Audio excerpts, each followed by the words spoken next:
안녕하세요. 저 엄마예요. 오늘은 그림체 육아에 대해서 한번 길고 긴 이야기를 해보려고 해요. 아무래도 제 영상의 대부분이 책 속의 영상이 많이 포함되어 있고, 앞으로도 전직 깊이 보기라는 코너를 통해서 여러분들께 좀 많은 책들을 소개해드릴 예정이기 때문에 그림책 육아에 대해서 한번 이야기를 나눠보고 싶었어요. 그래서 유아교육 전공자로서, 그리고 지금은 한 아이의 엄마로서 어떻게 그림책 육아를 하고 있고, 어떤 식으로 진행하면 좋을지에 대해서 제가 알고 있는 약간의 지식과 그리고 전문가들의 의견과 그리고 저의 경험을 바탕으로 한번 공유해 드리려고 합니다. 거창하게는 그림책 육아라고는 하지만 솔직히 별건 없어요. 이렇게 전문적으로 이렇게 독후 활동까지 완벽하게 하시는 분들도 많으시던데 저는 그 정도는 아니고 그냥 그림책을 열심히 읽어주고 있습니다. 그리고 이 영상을 클릭하셨다는 건 우리 아이도 그림책을 좋아하길 바라는 마음에서 아마 들어오셨을 것 같아요. 그래서 저의 경험들과 지금 나누는 이야기들이 도움이 되었으면 좋겠습니다. 여기서 잠깐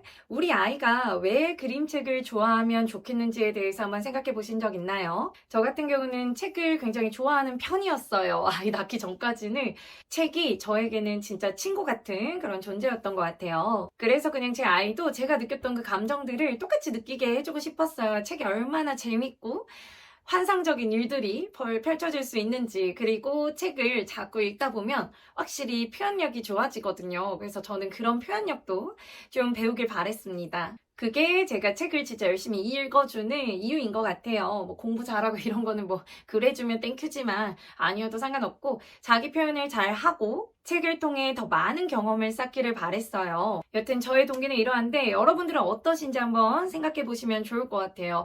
만약 이런 동기가 명확하게 있지 않으면 책 읽기가 단순한 과업으로 느껴질 수가 있거든요. 남들이 다 하니까 하는 마인드는 땡땡땡이죠. 돈만 드는 일이 될 것 같아요.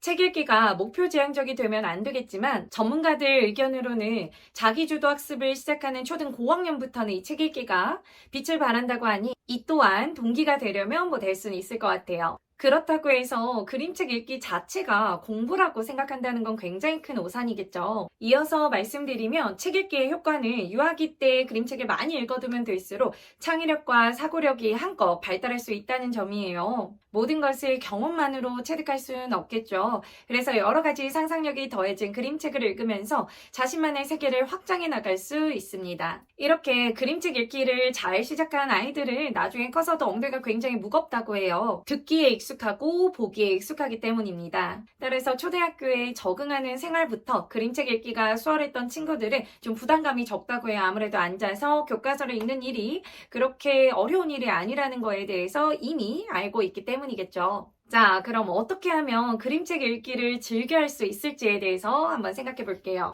엄마의 내적 동기가 확실하게 잡혀 있다면 이제 어려운 일이 아닐 거예요. 먼저 어렸을 적부터의 노출 굉장히 중요해요. 하지만 그렇다고 해서 지금 늦은 거 절대 아닙니다. 그림책 읽기의 조건은 아이가 스스로 앉고 이야기를 듣고 그림책을 보고 책장을 넘길 줄 아는 생후 7, 8개월 경이 가장 적당한 시기라고들 해요. 그러나 엄마가 지금부터 시작해야겠다 생각하는 지금 이 순간이 바로 그 적기일 것입니다. 어렸을 적부터 노출을 하기 위해서는 초점책부터 시작해서 플랩, 사운드북, 촉감책처럼 아이가 실제로 굉장히 즐거워할 만한 요소들이 풍부히 있는 책들을 준비하셔야 됩니다. 책 자체가 굉장히 재밌다라는 걸 아이가 정말 온몸으로 느껴야 되거든요. 엄마가 즐길 준비가 돼야 꾸준한 것처럼 아이 스스로도 책 자체를 즐거워하는 경험을 많이 경험시켜 나가야 됩니다. 두 번째, 아이가 스스로 관심을 가질 만한 환경을 제공해 주셔야 돼요. 전면 책장은 아마 많이 들어보셨을 것 같아요. 아이들은 글을 읽을 수가 없죠. 단순히 그림책 표지에 있는 그림을 보고 스스로 흥미를 느끼고 고를 수 있어야 됩니다. 그리고 그에 있어서 전면 책장의 힘은 굉장히 크죠. 만약 전면 책장을 구입하기가 어려우시다면 그냥 침대 마치든 벽이든 세워두세요.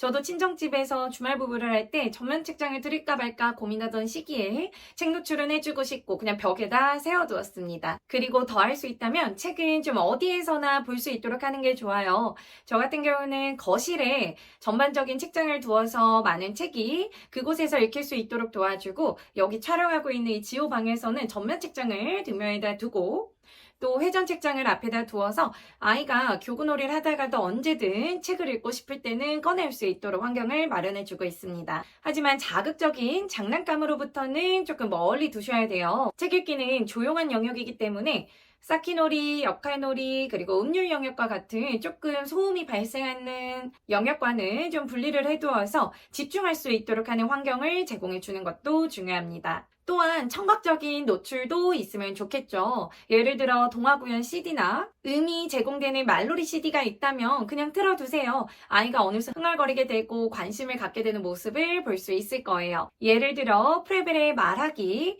혹은 아람북스의 라라랜드처럼 말이죠. 세 번째로는 수준에 맞는 책을 제시하는 거예요. 그리고 이를 실감나고 아주 재미있게 읽어주는 부모님들의 능력이 필요합니다. 수준이 맞는 책이라고 하면 너무 어려운 것도 아니고 또 너무 쉬운 것도 아니에요. 글이 길어서 어려운 것 같다면 그림을 위주로 보여주시고 어머니 아버님들께서 요약을 하셔서 의성어 의태어 위주로 좀 들려주시면 좋겠죠. 책에 있는 글자들을 완전 그대로 읽어내는 건 완전 땡땡.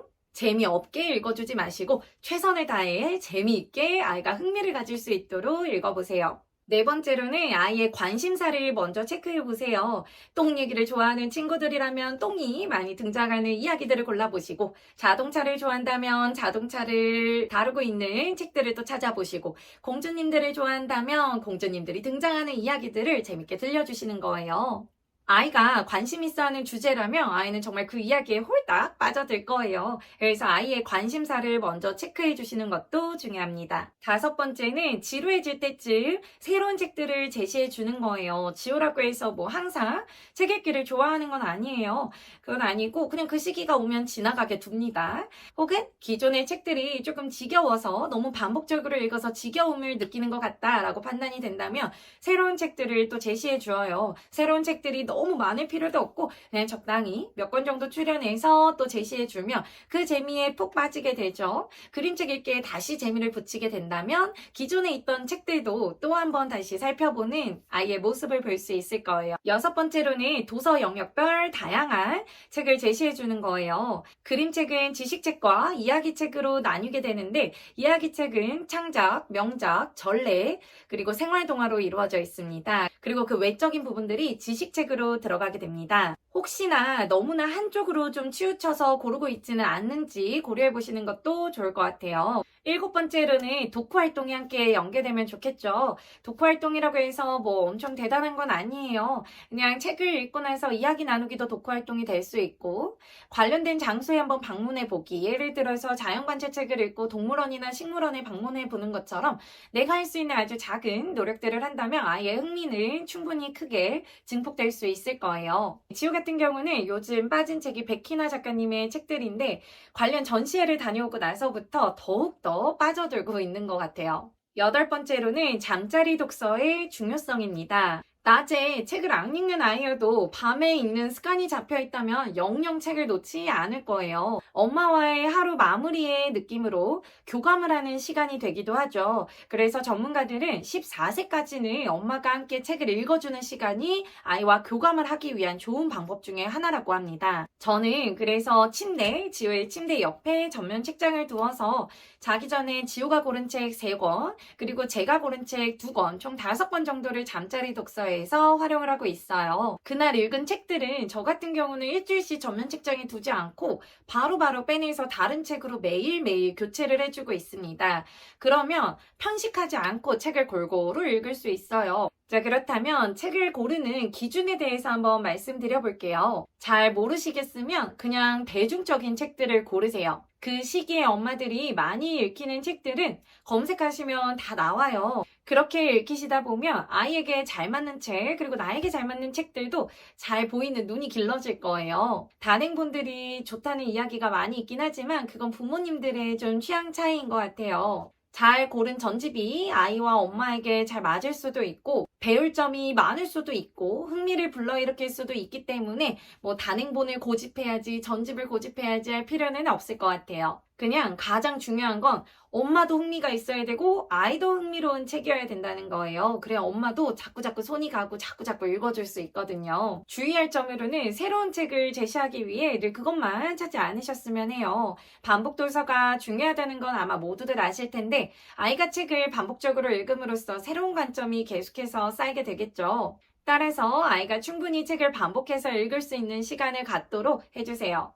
또 책 읽기에 너무 과도한 에너지를 쏟지도 마세요. 아까도 말씀드렸다시피 책 읽기에 관심이 없는 시기도 당연히 찾아옵니다. 그러려니 하고 지나가 주되 혹시 미디어 같이 너무 강한 자극이 노출이 되지는 않고 있는지 확인해 보실 필요는 있을 것 같아요. 그렇다면 강한 자극은 조금 멀리 할 수 있도록 부모님들께서 노력해 주시는 게 필요하겠죠. 아이에게 강요할 것도 없고 초조해하실 필요도 전혀 없습니다. 책 읽는 권수에 집착할 필요도 전혀 없습니다. 우리 애는 책을 싫어해요 한다면 제가 지금까지 말씀드렸던 사항들을 잘 이행하고 있는지 한번 생각해 보시고 그럼에도 불구하고 싫어한다면 흥미 있을 만한 내용을 제가 더 적극적으로 찾아봐야 돼요. 전래동화나 명작동화 같은 경우에는 재밌는 주인공들이 아주 재밌는 이야기들을 풀어내기 때문에 아이의 관심을 가져오는데 아주 효과적일 거예요. 책 읽기를 강요하는 건 절대 아닙니다. 하지만 흰 도화지 같은 우리 아이들에게 책을 좋아할 수 있는 기회를 마련해 주는 건 부모로서 필요한 일이라고 생각을 해요.